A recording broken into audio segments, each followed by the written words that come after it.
Hi guys, so here we are again for another week cookery class. This week we're making Malteaser tray bake cake, but actually it doesn't need to be baked. It just goes in the fridge. So it's a really quick, fun, tasty recipe to do as a family. So let's run through what we need. We've got our equipment, which would be a saucepan that's going to be half filled with water. You need a wooden spoon. You need a metal or glass dish because that's going to be put onto the boiling water. Ideally, you have a rolling pin because we're going to crush up the biscuits. And then you need a dish that's lined in greaseproof paper. And if you have got some sandwich bags, fab, because they'll come in really handy. I'll show you in a minute. If you haven't got them, not the end of the world. And our ingredients are 250-gram slab of chocolate. That happened to be exactly that. Sorry, not 250, 200 grams of chocolate. So that's just a bar of chocolate that happened to be dead on 200.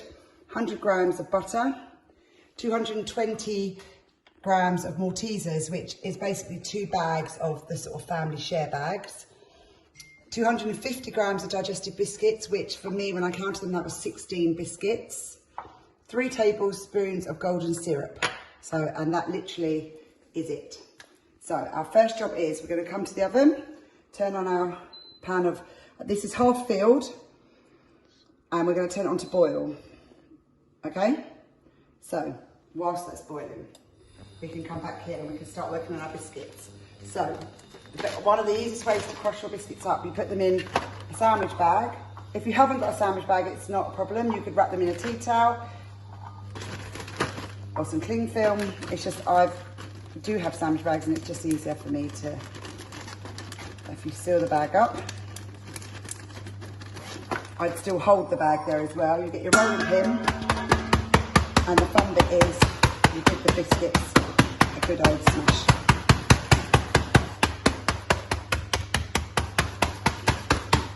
Now, you don't have to break every single bit of biscuit up into crumbs, but try and get it as small as you can. I know you guys will all have great fun doing this.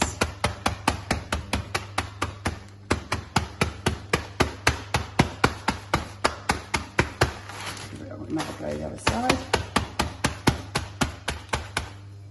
Maybe bang it down that way. I'm not going to hit it too hard because I don't want the bag to split, because otherwise then we'll end up with biscuit crumbs everywhere. And we'll go this way.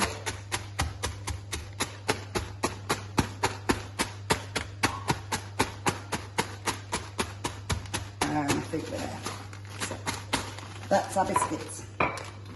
So that's our biscuits ready. We're going to just put them to the side for a moment. Now, as we go back to the oven, we can see our water starting to boil.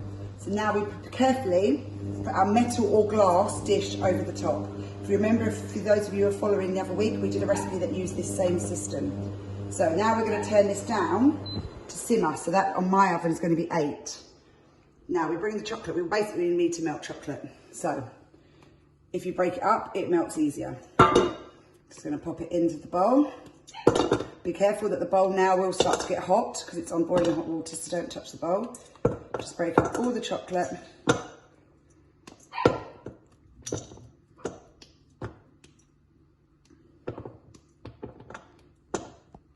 That's it.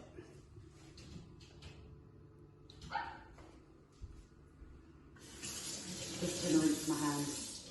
Now, hopefully, I didn't say it at the very beginning this week, because after all the amount of weeks we've been doing this, hopefully you all remembered that you were meant to go and wash your hands before we started cooking, because I didn't say it this week. I'm testing you all to see and make sure that you all remembered yourselves. So, back to our chocolate. So we're just going to give this a gentle, gentle stir. As you can see, the chocolate's melting. Right, so we continue to melt our chocolate. Now, as you can see, the bowl is moving around a little bit and it will start to get hot. So what I recommend you do, you get a tea towel, and when you just hold the edge of the bowl, so then you've got some stability, and that will stop your hands burning. So the chocolate's starting to melt. So now the chocolate's starting to melt, we're going to get our butter. And basically the whole of the butter goes in. And we're now going to melt the butter as well. So we want to melt the butter and the chocolate. And as you know, we're always doing these in real time, so you can see how quick these recipes are. They really do take no time at all. So slowly the hot chocolate will help assist melting the butter. Keep moving it around.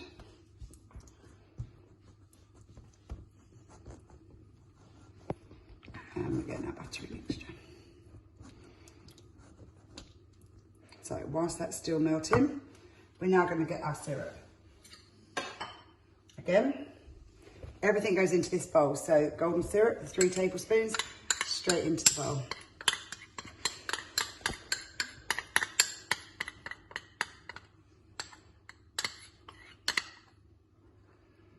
And I'm just going to put that in the sink because it's very sticky. Again, take your tea towel, just hold the edge of the bowl. It will protect you from any accidents. So, while that's slowly melting, we have another bashing job to do. We're going to leave that to slowly simmer. We come back over here to our thing. We get another sandwich bag and we put most of the Maltesers in. Literally leaving just a couple at the end for decoration. So I've left just, as you can see, again we fill the bag. And now these we don't want to crush into complete, you know, tiny crumbs. We just want to try and break up a few. So if you can, they're being quite stubborn today. We're just gonna break our Maltesers up. If some don't break, it's not a problem at all. It's nice to have a whole Malteser in your cake. But if you can get them broken up a little bit, it means the Maltesers go further. We'll just turn them over and do that side.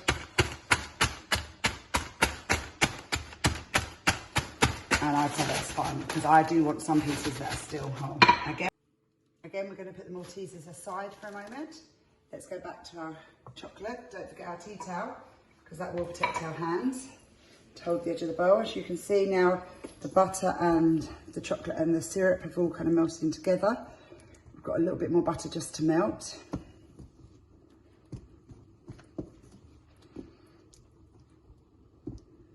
So hopefully it won't be much longer.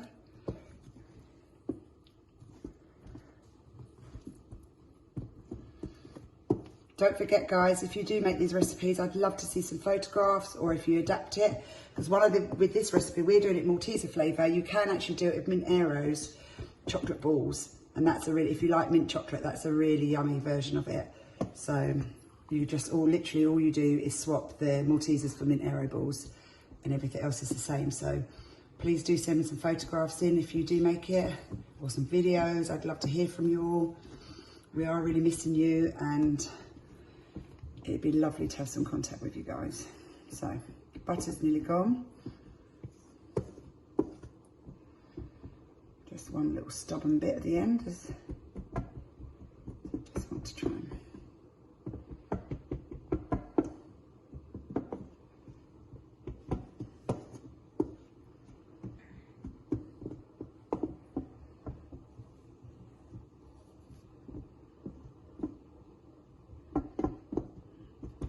One last stubborn bit, just trying to finally get it to go.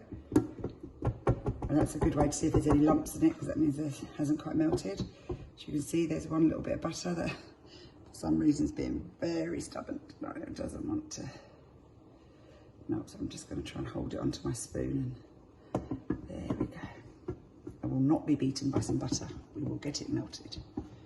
So, when you're happy everything's melted, get that bit of butter. It's the last thing I do.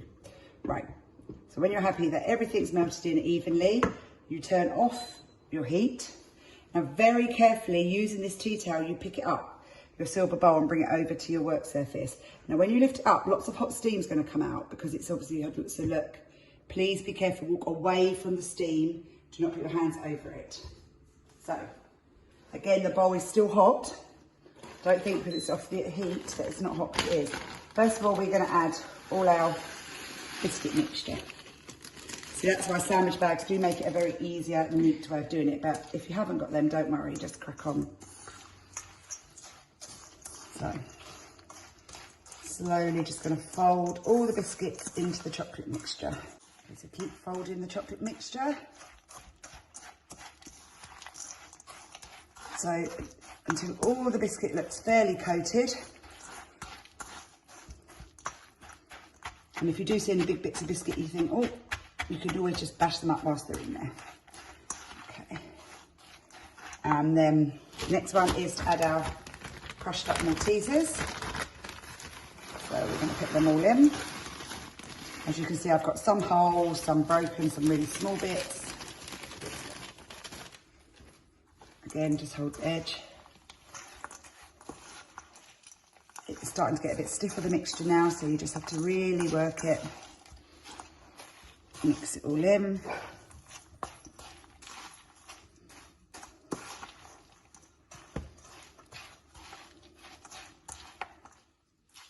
Keep going. Till you're happy that you think everything's going. And again, like when we made the popcorn Rocky Road, if you like raisins, if you like marshmallows, you could add some of those into this as well. You could use white chocolate instead of milk chocolate. You could use dark chocolate. You can make it any variations you like. You know, I say every week, these recipes are all to be a basic guideline and you can adapt it. So we get our grease-proof paper tray. It's all been lined. And we're just basically going to pour this mixture straight in.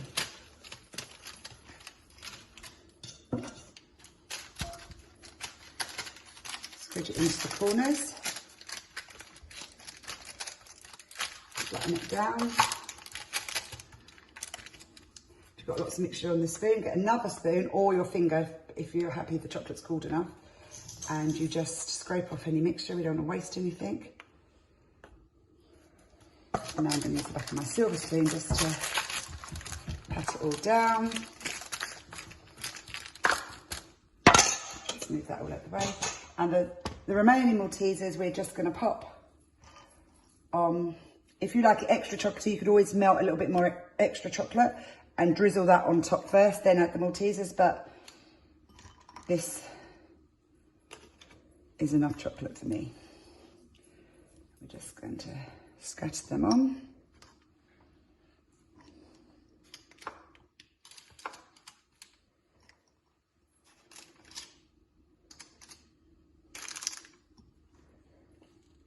There we have it. So the next job after we've done that, this now needs to go into the fridge till the chocolate sets. I'm not going to put it in the fridge now. I'm going to let you guys all go off and do that. I would probably ideally now, because we're making it in the evening, I would now leave it in the fridge till tomorrow morning, so it'd be lovely and hard and crunchy. Probably in half an hour to an hour, it would be set anyway. But the best thing to do is pop it in the fridge for at least half an hour, probably an hour, and then bring it out and see if it's firm enough for you. If you've got the patience and the willpower to leave overnight, and then tomorrow you've got your perfect Malteser tray bake that you didn't actually bake, you just put it in the fridge. So that's it, and that's, look how easy that was, quick and anything. And you can chop it up, share it with your friends, if you're having a socially distanced meet up in the park, or share it with your family, and basically just enjoy it, or eat it all yourself, of course, and enjoy it. So guys, I really hope we get together again soon. We are really missing you at club, and I hope you're all keeping well and safe, and it is strange times, but we will all be back together soon. So hang in there, guys, and I'll see you again next week for another recipe. Take care and have a good week. See ya.